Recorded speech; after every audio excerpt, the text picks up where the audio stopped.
बच्चों आज हम लोग इस वीडियो में देखेंगे संस्कृत भारतीय कक्षा 8 की संस्कृत की पुस्तक है। तो इसमें बच्चों आज हम चर्चा करेंगे पंचमः पाठः पाठ 5 के विषय में स्फुट पद्यानि स्फुट पद्यानि स्फुट पद्य। तो इसके बाद हम सबसे पहले बच्चों इस वीडियो में इसके जो शब्दार्थ दिए गए हैं, जो कठिन शब्दों के अर्थ दिए गए हैं उनको देख लेते हैं। इसके बाद हम ये जो श्लोक दिए गए हैं इनका हम जो इनका हिंदी अनुवाद बताएंगे और वीडियो के अंत में इसके अभ्यास प्रश्न हल करेंगे। तो आइए बच्चों कठिन शब्दों पर एक बार नज़र डाल लेते हैं। जो शब्दार्थ दिया गया है शब्दार्थ एक बार देख लेते हैं जिससे हमको इसके अनुवाद जो है हिंदी अनुवाद आसानी से समझ में आ जाए। पिका मीन होता है कोयल, प्राप्ति मीन होता है आने पर, भारह मीन होता है बोझ, विवादाय मीन होता है विवाद के लिए, और मदाय मीन होता है मद के लिए यानी घमंड के लिए, पर पीड़नाय मीन दूसरों को सताने के लिए, दूसरों को पीड़ा देने के लिए, खलस मीन होता है दुष्ट का, साधु मीन होता है सज्जन का, और विपरीतम मीन होता है उल्टा, प्रसाद सदनम मीन होता है प्रसन्नता का आगार यानी प्रसन्नता का घर, और सदयम मीन होता है दया से परिपूर्ण, और सुधा मुचा मीन होता है अमृत बरसाने वाली, और वंदया मीन होता है वंदनीय, योगेन मीन होता है अभ्यास, मृज्या मीन होता है धोने मांजने से, वृत्तेन मीन होता है सदाचार से। अब बच्चों हम इसका हिंदी अनुवाद श्लोक का देखते हैं। पंचमः पाठः पाठ 5 स्फुट पद्यानि। काकः पिकः। काकः मीन क्या होता है कौवा, कृष्णा मीन काला, काकः कृष्णः नी कौवा काला है, पिकः कृष्णः, और पिकः मीन क्या होता है कोयल, कोयल काली है यानी कौवा काला है और कोयल काली है। को भेदः पिकः काकयोः, कोयल और कौवे में क्या भेद यानी क्या अंतर है। बसंत समय प्राप्ति काका, बसंत ऋतु के आने पर कौवा कौवा, पिकः पिकः यानी बसंत समय प्राप्ति काका काकः, और पिकः पिकः यानी बसंत समय के आने पर कौवा कौवा और कोयल कोयल है। इसके बाद दूसरा श्लोक दिया गया है। विद्या विवादाय धनम मदाय, शक्ति परेशान पर पीड़नाय, खलस सधोर विपरीत में तत्, ज्ञानाय दानाय चारक्षणाय।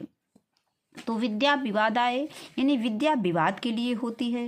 अब यहाँ पे दुष्टों की विद्या के लिए बताया गया है। जो दुष्ट की विद्या होती है दुष्ट की तो उनकी मतलब दुष्ट की विद्या विवाद के लिए, धनम मदाय धन जो है मद के लिए अर्थात घमंड के लिए, शक्ति परेशान पर पीड़नाय और शक्ति जो है दुष्टों की शक्ति दूसरों को परेशान करने के लिए होती है। साधुर विपरीत मीतत ज्ञान आए, और इसके विपरीत साधुओं यानी सज्जनों की विद्या ज्ञान के लिए, दान के लिए, विद्या जो है ज्ञान के लिए, धन दान के लिए, और जो है शक्ति जो है दूसरों की रक्षा करने के लिए होती है।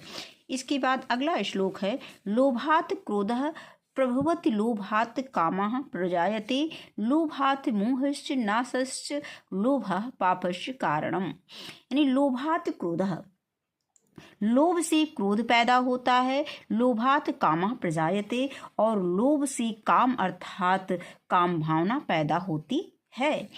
लोभात मोहश्च, लोभ से मोह, नाशश्च लोभ से मोह और नाश होता है, लोभ पापस्य कारणम और लोभ पाप का कारण होता है। इसके बाद अगला श्लोक श्लोक नंबर 4 है। वदनम प्रसाद सदनम, प्रसाद सदनम मीन होता है प्रसन्नता का घर, और सदयम मीन होता है दया से परिपूर्ण, और सुधा मुचो मीन होता है अमृत बरसाने वाली। तो वदनम प्रसाद सदनम यानी जिनकी मुख प्रसन्नता के घर हैं, सदयम और दया से परिपूर्ण हैं अर्थात दयावान हैं, जिनके हृदय दया से परिपूर्ण है अर्थात दयावान है। सुधा मुचो वाचः, और वाचः मतलब वाणी अमृतमय है या अमृत बरसाने वाली है।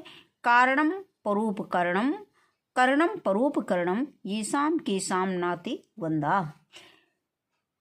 काम परोपकार करना है, वे किनके वंदनीय नहीं हैं अर्थात वे सबके वंदनीय हैं। इसके बाद अगला श्लोक दिया गया है। सत्येन रचते धर्मो, विद्या योगेन रचते, मृज्या रचते, रूपम कुलम नृत्येन रचते।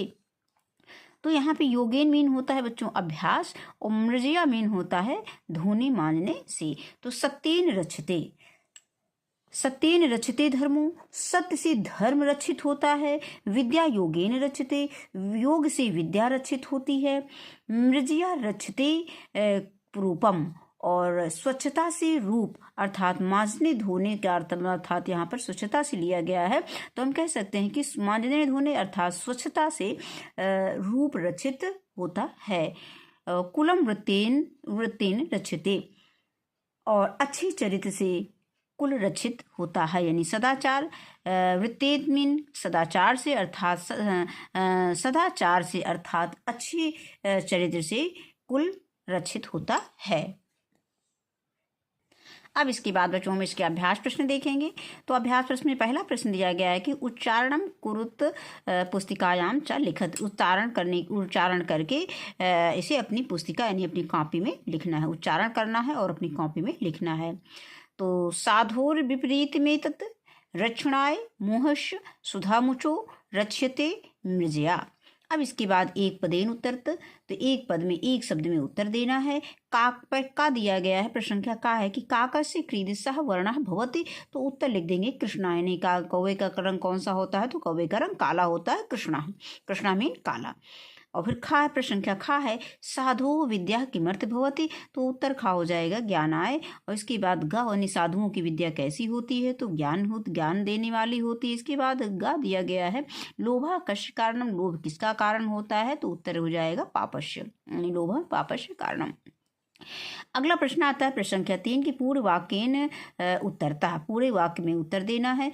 कस्मिन् समय काक पिकयो भेदः स्पष्टः भवति। तो बच्चों हमको इसमें कुछ नहीं करना है, हमें कस्मिन की जगह पे हमें क्या लिख देना है, बसंत लिख देना है। बाकी हमें वही उत्तर, वही प्रश्न पूरा उतार देना है।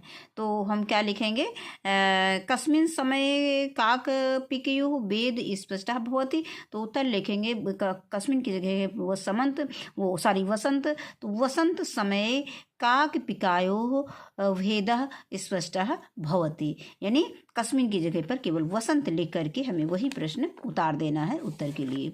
अगला आता है खा, प्रश्न संख्या खा दिया गया है कुलम केन रच्यते, तो उत्तर हो जाएगा कुलम वृत्तेन ने रच्यते, यानी कुलम वृत्तेन रच्यते।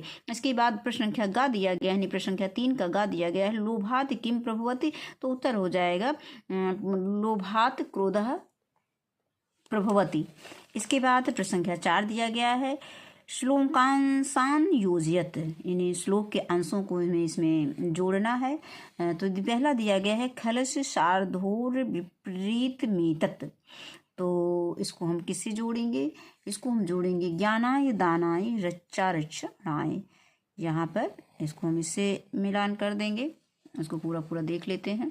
अब इसके बाद आता है लोभात मोहस्य नाशस्य, तो लोभात मोहस्य नाशस्य को लिखेंगे लोभः पापस्य कारणम, इसको हम इससे मिलान कर देंगे।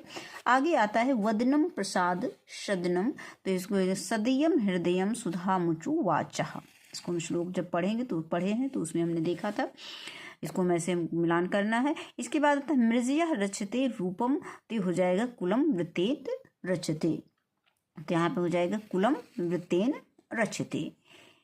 इस तरह से इसको हमने मिलान कर दिया। अब आते हैं हम अगले प्रश्न पर। तो अगला प्रश्न संख्या 5 दिया गया है कि उक्त कथनानाम समक्ष आम इति अनुपयुक्त कथनानाम समक्षम ना इति लिखत, तो कहने का मतलब कि जो सही कथन है उसमें हमें आम का मतलब होता है हाँ, और जो अनुपयुक्त कथन है उसमें हमें ना लिखना है ना, यानी ना का मतलब नहीं, आम का मतलब आम का अर्थ हिंदी में हाँ होता है, और ना का मतलब ना का हिंदी अनुवाद होता है नहीं।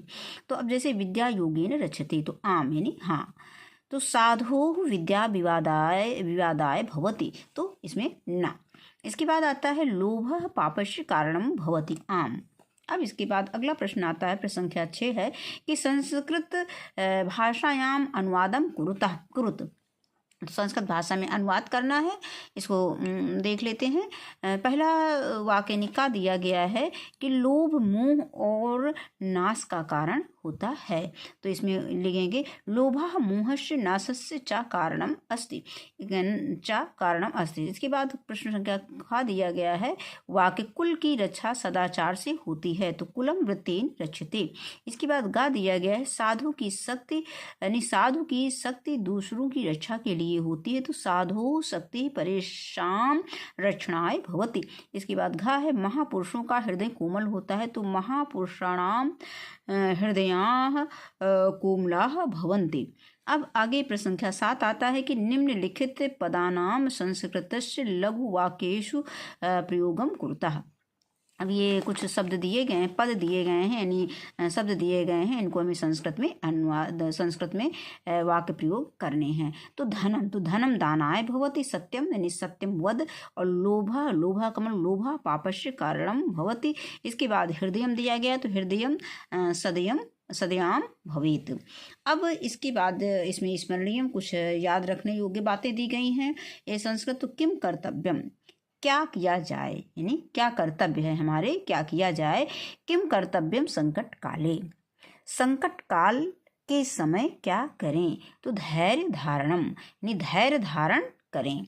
इसके बाद किम कर्तव्यम दुर्जन संगे, जब दुष्टों की संगति में क्या करें, मौन धारणम चुप्पी साधे रहें।